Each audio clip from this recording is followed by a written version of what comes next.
If somebody said predict what your grandchildren do for a living, I would say one of them is 100% a psychologist, because they'll take my DNA, but they'll be part of a rich family, which means they have to be a psychologist. And the reason I say it is so they can watch it and be like,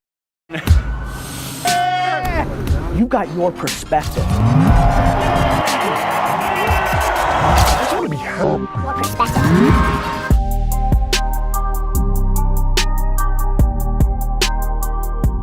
Here in London, early morning, Andy K is here, which is so rare to see him outside of that little 8-foot area.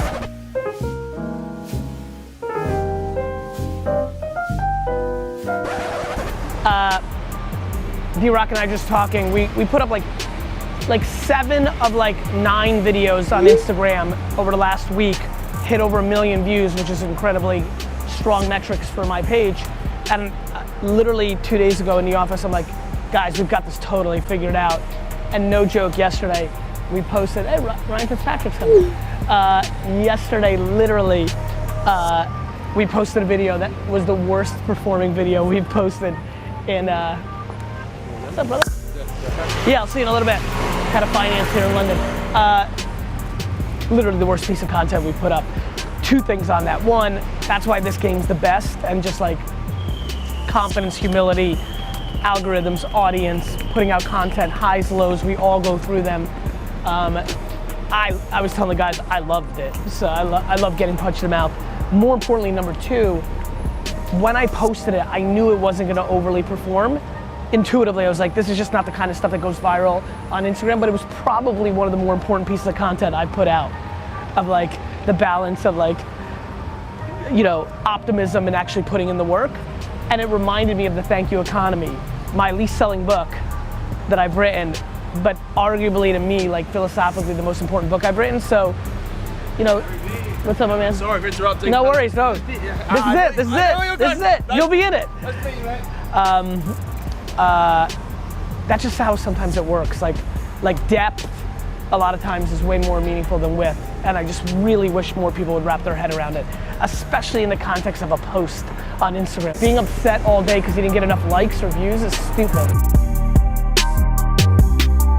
Guys, you do agree with me that we haven't spent enough time talking about the fact that my college went out of business. Like, it folded. After like 100+ years. It doesn't exist.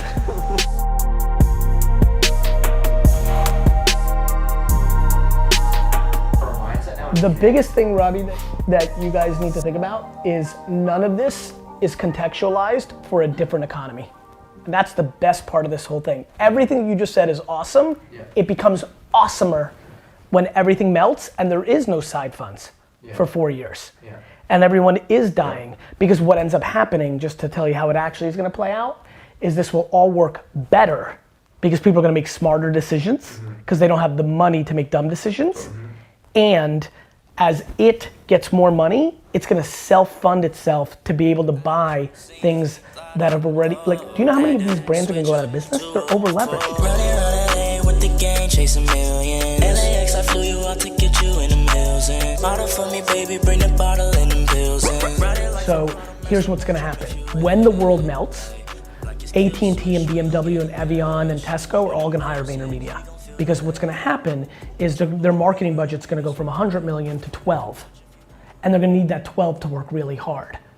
And we're established as knowing how to do that. And the only reason people don't go with us now is because money's easy and they don't have to do the right work, so they can give the money to their buddy or the person that takes them to the Manchester United game on the field. Got it? When they can't do that anymore, they're gonna give it all to us. I'm gonna get all that, so this machine that is stupid now gets really smart, because we'll go from 280 to 590 in revenue in 24 months. It'll be profitable revenue because the world will melt and I'll be able to hire all the people from other agencies for 25 cents on the dollar. At the same time, a bunch of companies are gonna be over leveraged and are gonna go out of business, and I'm gonna be able to buy those businesses with the cash flow of the 590 at higher revenue. Then the economy's gonna turn back in 12 years and I'll be able to sell those businesses at the frothy end and buy the jets. Yeah. What's happening after the Jets? Yeah, you're creating Super Bowls. You see what I'm doing? I'm playing the reverse game. So everybody thinks it's stupid now because they don't understand it's overvalued. Then it's gonna seem very smart. And then I'm able to show this video and be like, it wasn't an accident. Yeah. Which will only compound the smarts of it. And I'll be 62 and have 40 years to play, all on the equity of like pulling off $1 billion thing on smarts, not luck. On humility of eating for a decade in my prime, right? Like kids are gonna watch these videos and be like, he was 39, he was 42. Like I'm 26 and he was patient, that's why it worked. I'm gonna do that. Nobody's ever seen anybody play it. We didn't get to watch Steve Jobs' first 9 years.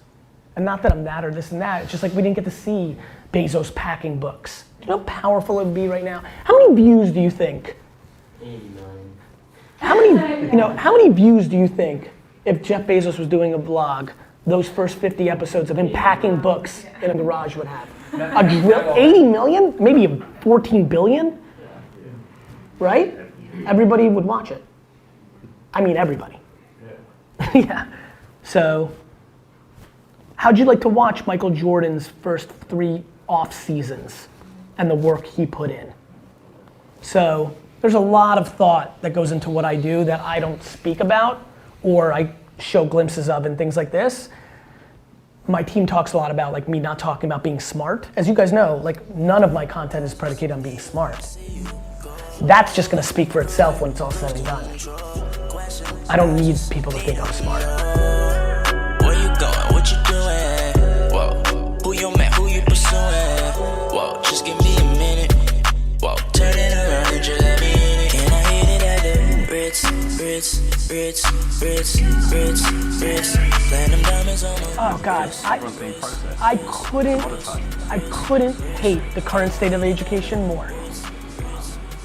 The level of disrespect I have for it is extraordinary. The only good places are trading on brand, and it's because it's the insecurity of the professors of not realizing they can do it themselves direct to consumer, which has only got another 10 years. There is no Cambridge, there's no Harvard, there's the individuals teaching within it. And the second that they wake up and realize they have the leverage is the same reason I think the NBA could actually fold. I have a crazy thesis on the NBA. I think the NBA is so top heavy to the top 15 stars and that they sit with all the leverage that if you look at them now, if you look at the LeBron and D Wade and these guys, and right, they're all friends, they're all doing business together. They're different than what I grew up with Larry Bird and Jordan where they hated each other. I think the next version is they're gonna collude and break the league. Right now, if LeBron down to Greek Freak, the 12 best players in the league, also then paired up with a billionaire and said, let's start a new league. I'm LeBron, you're a Russian oligarch, I'm Kevin Durant, you're Mark Zuckerberg, we're gonna leave, we're gonna start a new NBA, I own 50% of the team as LeBron, you own 50% of the team, Kevin Systrom. We're now the Los Angeles loophole, and like all you need left, the only thing that's left is just having a stadium that will take you, and that's where some of the teams control that. Other than that, they actually have no leverage. Yeah. That is not true in proper football, that is not true in baseball, that is not true in a lot of other places. In the NBA it is, and it's the strength of the NBA, and it will be the demise of the NBA. I'm 100% right about this. It's inevitable, it has to happen. What is most interesting to me is when the stuff has happened, but people don't see it yet, but you don't even have to guess. Yeah. Like, Shopify and Amazon has happened.